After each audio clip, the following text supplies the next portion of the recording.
If you visit Dartmouth on a sunny day like today, you'll inevitably find yourself promenading along the Embankment. It allows you to see some of the most beautiful views in the southwest, and I don't think anyone can imagine Dartmouth without it today. But before it was actually opened in 1885, the fate of the Embankment hung in the balance. And if it hadn't been for some decidedly dirty tricks on the side of those people who wanted it built, it would never be here today. Before the Embankment was built, there was a waterway running along where Mayor's Avenue is today. Along it were a number of timber merchants and boat builders who very much appreciated having the river so near so that they could have deliveries and unload their own goods to be sent around the world. So when the Dart Harbour Commission and Dartmouth Borough Council suggested enclosing that waterway with the Embankment, the owners of the businesses got very, very angry. One of them, a gentleman named F.C. Simpson, a boat builder, organised them together and got a number of these people to stand to get elected to the Borough Council at the next elections.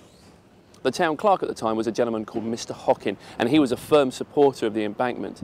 He was also in charge of the election. Mysteriously, all of the ballot papers were spoiled in that election and it was declared void. This happened twice, delaying the election of a new council by more than a year. And in that time, Mr. Hockin convinced the council to vote once and for all on the spending for the Embankment project. This went through and the build started.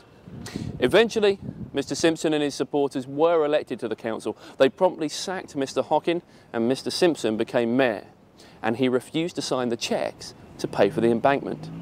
Rather than see it fail, the Dart Harbour Commission bravely decided that they were going to take on responsibility for the whole of the cost, £50,000, which is equivalent to more than £20 million today.